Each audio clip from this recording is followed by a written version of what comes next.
wabarakatuh. Alhamdulillahirrahmanirrahim. Innalhamdulillah nahmaduhu wa nasta'inu wa nastaghfiruh wa na'udzu billahi min shururi anfusina wa min sayyiati a'malina may yahdihillahu fala mudilla lahu wa may yudlil. Alhamdulillah. Teman-teman, hari ini adalah episode ke-13 What the Book Said. Episode yang akan membahas tentang The Scarecrow's Wedding. Saya sudah alotkan tadi tentang ini. Cerita dari Julia Donaldson dan X. Sheffler, buku yang temanya itu adalah pernikahan. Ini kan bulan Zulhijjah, banyak sekali orang-orang yang nikah, ya, banyak menikah, dan kami dulu juga menikah di bulan, kalau dulu menikahnya bulan Syawal, ya, sebelum Ramadan juga. Jadi sebelum Ramadan, terus waktu ngunduh mantu di Solo itu pada bulan Syawal. Nah, ini setelah berarti berapa? 13 tahun, ya. 13 tahun kami kemudian bertemu dengan bulan Juni. Kami menikah tanggal 5 Juni. Dan kami merasakan di tema ini renew our marriage, ya, memperbarui pernikahan.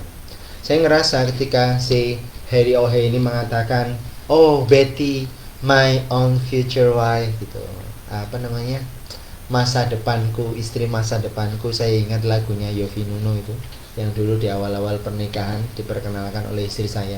Karena saya itu orangnya dingin, saya tidak tahu, saya tidak kenal Yovie Nuno gitu. Dengarkanlah wanita impianku, hari ini akan ku sampaikan janji suci kepadamu istriku. Ada di sini nanti. Terimalah kesungguhan, aku ingin mempersuntingmu untuk yang pertama dan terakhir. Menarik sekali buku ini karena bagi saya buku ini hangat gitu ya. Jadi memang banyak sekali picture book yang umumnya hanya difahami sebagai buku bacaan anak-anak. Tapi sebenarnya kita bisa menceritakan kepada anak-anak bahwa dulu ayah itu juga sama seperti Harry O'Hay. Ketika ayah mengatakan kepada Umi,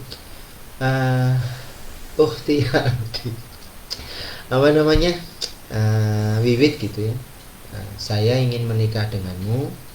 Menikah, sebuah pernikahan yang belum pernah ada dan memang belum pernah aku lakukan gitu. Dan pernikahan ini adalah satu untuk selamanya. Engkaulah yang pertama dan yang terakhir. Lalu sebuah pernikahan, a wedding that no one will ever forget. Sebuah pernikahan yang tidak akan pernah terlupakan oleh siapapun. Bahkan ketika saya belajar deprivasi relatif, saya dan istri berpikir bahwa pernikahan keluarga ornitoptera yang pertama, saya dan istri ini, sesuatu yang akan menjadi buah tutur kata yang baik bagi generasi-generasi kemudian, anak-anak cucu saya gitu. Ketika saya akan bercerita kepada mereka bagaimana ayah, kakek bercerita, membacakan Quran surat Luqman gitu, karena ayah terinspirasi untuk menjadi seorang yang memang bersungguh-sungguh membentuk keluarga. Saya ingin menjadi keluarga yang lebih baik dibandingkan keluarga orang tua saya. Saya tidak punya gambaran gitu. Keluarga Cemara itu nggak pernah sholat kok.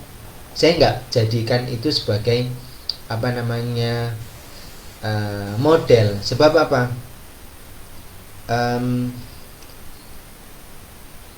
sholat bagi saya itu sebuah imajinasi yang sangat istimewa gitu.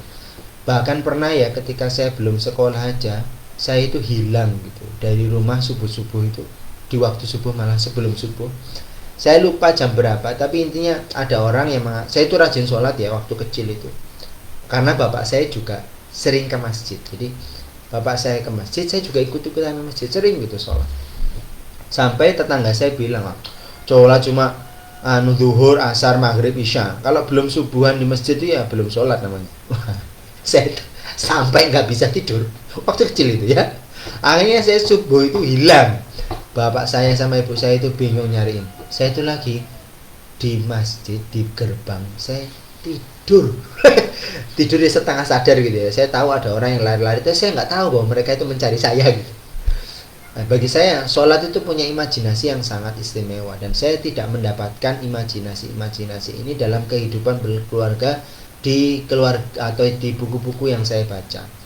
Hanya bukunya Sirah Nabawi atau Sirah Rasulullah SAW saja di mana dijelaskan. Namun sirah itu, karena ini kaitannya dengan sirah ya, banyak keraguan ketika ada detail informasi atau sesuatu yang ingin saya ketahui tapi tidak dijelaskan. Seperti saya baca sirahnya Khadijah itu oleh Syekh Muhammad siapa saya lupa. Beliau itu mengatakan di kata pengantarnya, kehidupan keluarga, termasuk keluarga Khadijah sebelum bersama dengan Muhammad, ataupun anak-anaknya Khadijah, ataupun keluarga secara umum, itu tidak dijelaskan secara detail. Karena sejarah tentang Nabi Muhammad SAW itu sudah begitu mempesona dan berkilau, sehingga kisah-kisah detail di sekitar itu tidak banyak dibahas. Saya membaca buku Mahkota Pengantin namanya, bagaimana Rasulullah SAW bersama Aisyah radhiyallahu anhu itu mendiskusikan tentang Ummu Zar'i dan Abu Zar'i. Nah, di situ dijelaskan bagaimana perilaku kehidupan rumah tangga secara umum. Gitu. Ada beberapa golongan tipe rumah tangga, dan kemudian dijelaskan tentang Abu Zar'i dan Ummu Zar'i. Lalu dan Ummu Zar'i dan Abu Zar'i ini kemudian bercerai, masing-masing menikah lagi. Dan apa yang disampaikan oleh Rasulullah SAW bertanya bahwa kepada Aisyah ya, bahwa Aisyah adalah Ummu Zar'i dan tidak diceraikan. Kira-kira gitu. Bagaikan Ummu Zar'i yang tidak diceraikan.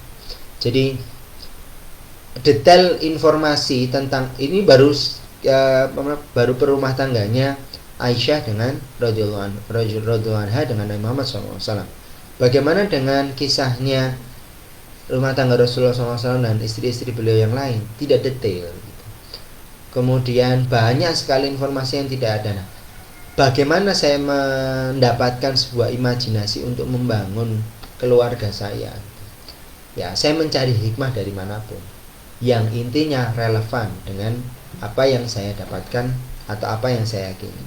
Saya baca bukunya Ibnu Qayyim al-Jauziyah di Hadil Arwah ila Biladil Afrah, Tamasya ke Surga, kalau yang diterjemahkan di edisi bahasa Indonesia ya. Di situ dijelaskan bahwa komitmen menuju seks yang menyenangkan, bukan hanya sekedar menyenangkan, tapi menenangkan. Artinya dalam konteks pernikahan, dibalut oleh pernikahan sakinah, mawaddah, warahmah. Seks yang menenangkan itu adalah kenikmatan bagi kehidupan pasutri di dunia dan kesibukan utama pasutri nanti di surganya Allah. Nah, itu satu komitmen yang menarik. Nah, sekarang ada juga komitmen yang membersamai itu, yang tidak lepas dari yang menjadi konsekuensi bagi seks yang menenangkan. Apa itu? Kesetiaan dan tanggung jawab. Nah, kesetiaan dan tanggung jawab ini sesuatu yang berat gitu. Berat kenapa? Karena memang menjaga pandangan itu berat, memelihara hati itu berat, dan bertanggung jawab pada peran-peran yang kita ambil itu juga berat. Di buku ini dijelaskan seperti itu, ya, dijelaskan seperti itu. Ada beberapa yang ingin saya spotlight gitu ya. Pertama tentang tadi, bagaimana niat seorang Harry O'Hay mengatakan kepada Betty O'Berry bahwa dia akan menikah, pernikahan yang tidak pernah ada, yang belum pernah ada. Mana ada pernikahan orang-orang Jawa toh? Nah, gitu. Terus dengan sangat kreatif mereka itu membuat list ya, list daftar apa-apa yang akan mereka ambil, siapkan gitu. Di sini disebutkan toh. Di sini disebutkan. Nah, ini menarik sekali. Nah, ini saya bilang ke istri gitu. Di tema Renew or Marriage ini, kita mungkin juga perlu ya membuat suatu yang seperti ini nih ya. Jadi kayak kita butuh apa saja nih untuk renew our marriage gitu, dan mencukupkan diri untuk sesuatu yang bisa kita dapatkan di sekitar. Maksudnya gini, a dress of white feathers ini ada mendapatkannya dari di para angsa ya, mendapatkannya dari para angsa, kemudian dibantu dijahit oleh si laba-laba. Kemudian yang lain itu didapatkan dari sapi loncengnya, cincinnya didapatkan dari si para tikus. Intinya itu didapatkan di sekitar. Yang nggak dapat di sekitar itu adalah si bunga ya, benar. Lots of pink flowers. Lalu dia akhirnya membuat si Harry O'Hare itu harus pergi meninggalkan Betty. Saya bilang ke istri, di tema Renew Our Marriage ini kita mau ngapain nih? Mau ngapain sesuatu yang sepertinya dari Harry O'Hare dan Betty O'Barry ini kita belajar sesuatu yang cukup membuat kita yang mendefinisikan angka cukup ya. Kita ingin menjaga dan memelihara kesetiaan, janji setiaku ya. Nah, bagaimana caranya? Kita buat gitu kan. Kita mau ngapain nih keluarga kita? Tadi pagi saya dan istri ngobrol, seperti saya ini sedang ingin beruzlah ya, menikmati kesendirian dengan memperbanyak waktu saya bersama dengan keluarga ya, di jelang usia 40 tahun sebagaimana Rasulullah SAW itu beruzlah di Gua Hira menunggu tugas kenabian ya, misi hidup. Nah saya tapi nggak ke gua saya ke ini di rumah gitu ya, di rumah dengan memenuhi waktu saya bersama dengan istri dan anak-anak, sehingga saya juga tidak menerima tamu ya. Mohon maaf, saya nggak terima tamu gitu, tamu yang dimana saya harus memuliakannya, enggak. Istri saya sejak 2018 membuat sebuah desain untuk yang kemudian kami sadari ini adalah self-organized learning environment. Meskipun dulu belum ada bentuknya ya, nggak ada bentuknya itu. Saya itu 2018 belajar kemana-mana, seakan-akan ilmu di luar lah itu lebih banyak. Saya pergi ke Malang, Jakarta, ya kemana-mana, Jogja, macam-macam lah, di Bandung seterusnya. Bahkan di waktu di Astra itu ya, itu hampir tiap 2 minggu itu ke Jakarta dibiayai sama Astra itu. Terus terakhir sebelum Covid ini ya, Februari sebelum Covid itu ternyata pembelajaran yang disiapkan oleh istri itu terkait dengan anak-anak, bagaimana saya membersamai mereka untuk belajar. Nah ini juga seperti itu, kami list ya, kami buat renew our marriage-nya apa. Apakah salah satu checklist kami misalnya kita mau pergi ke Turki atau emigrate ke mana gitu? Oh enggak, itu nanti membuat kami harus jauh gitu loh, berpergi jauh gitu di luar lingkungan kami, maka kami tidak melakukannya karena ini berat ya. Bukan berarti tidak bisa dilakukan, tapi ini si Harry O'Hare dan Betty ini kemudian Harry harus berpergian jauh gitu ya. Namanya laki-laki bertanggung jawab memenuhi janji pernikahannya ya, dia pasti akan berusaha untuk mencari memenuhi kebutuhannya. Dan ternyata ini sampai kelelahan ya. Ibaratnya lembur ini ya, mbak lembur, terus mencari kolam, ternyata kolamnya jauh, udah jauh ke sana ternyata nggak ada embernya, harus cari lagi tempat yang jauh lagi. It took more than a day, dan dia juga akhirnya bergantung pada orang lain ya. Bayangin kalau misalnya dia itu ya nggak harus pink flowers gitu loh, bunga apa aja kan bisa gitu, nggak harus pink flowers gitu, bunga apa saja itu indah-indah saja sebenarnya. Jadi ketika kami nantinya bisa mendefinisikan angka cukup, dan saya mengajarkan kepada anak-anak cucu saya nanti agar mendefinisikan angka cukup, maka kita akan lebih mudah. Itu sebenarnya yang menjadi inti dari Homestead for Sustainable Living. Istri saya bilang, ya kita makan daging sapi ya nggak apa-apa ya, telur ya oke gitu, tapi kita mengupayakan tahu bahwa sapi kita, kambing kita, telur kita itu berada pada daur siklus energi yang benar, ya. Bukan yang memicu banyak karbon, bukan sampah yang tidak terkelola dan sebagainya. Terus pakan yang tidak sehat, ya. Kita mengupayakan pakan yang sehat karena nanti akan masuk ke dalam tubuh kita. What's eating your child, kata Kelly Dorfman. Gitu. Dan kemudian ada suatu masa, kalau di sini yang muncul itu adalah siapa itu? Reginald Wright. Nah, yang menggoda si Betty.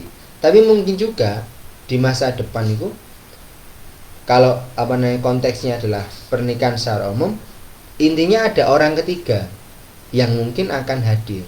Maka disitulah janji kita itu diuji. Ketika kalau di sini Betty mengatakan no, kemampuan untuk berkata tidak. Termasuk saat ini pun kami ketika ada orang mau datang itu kami mengatakan tidak bisa, tidak ada waktu. Itu. Aku harus di sini menunggu. Dan ini juga jadi Jadi komitmen kami gitu ya. Sebagaimana Betty berkata, no, I must wait here for Harry. Itu saya mengatakan, oh tidak bisa. Saya menunggu Pak Arif untuk datang. Gitu kan? We're planning our wedding. Kami merencanakan renew our wedding. The best wedding yet. The wedding that no one will ever forget. Nah, gitu. Dan berhati-hati mengambil tanggung jawab. Nah ini saya juga jadi ingat satu cerita ya, ketika nanti saya dan istri itu kemudian berada pada posisi yang mungkin dikatakan lebih tua gitu ya. Peran-peran takdir kepahlawanan seperti ini memang harus benar-benar dipilih dan didiskusikan oleh saya dan istri, memenuhi hukum deprivasi relatif. Dan seperti kisahnya Sultan Duano di novel Kemarau dan juga cerpen Datangnya dan Perginya, bahwa peran-peran yang kita ambil itu tidak boleh melalaikan keluarga. Dan keluarga itu adalah tempat kami pergi dan tempat kami pulang. Oke, dan ada satu lagi yang ingin saya spot selain itu adalah ini. They hug and they kiss. Mereka berpelukan dan mereka berciuman. Ini suatu suatu bentuk keintiman ya. Keintiman ekspresi yang akan saya ikhtiarkan untuk bersama dengan istri gitu. Jadi setiap hari I will hug her, I will kiss her, seperti itu ya. Benar terus deng deng deng deng deng deng deng deng saat menikah lagi gitu loh. Menikah, renew or marriage, renew or marriage, bukan menikah lagi dalam arti menikah dengan orang lain, tapi menikah kembali. Jadi kelingan itu ya, maksudnya gerakan menikah 5 kali. Mufti itu, Mufti Fator itu. Maksudnya adalah kemudian saya memperbarui dan meremajakan kembali pernikahan saya. Termasuk saya pakai jaket Aniska, jaketnya istri, setelah sekian lama terpendam gitu. Dan juga ternyata saya belum terlalu tua ya, masih pantas gitu pakai jaket ini itu. Cuma jaketku nanti ya, jaketku malah nggak tahu. Kira-kira begitu. Nah ini sebuah sebuah buku yang menarik untuk saya. Dan sekarang ini kita mau istilahnya itu meremajakan pernikahan kita itu seperti apa, bagaikan siapa ya. Memang sulit gitu. Nah, kami mendapatkan imaji positif dari tema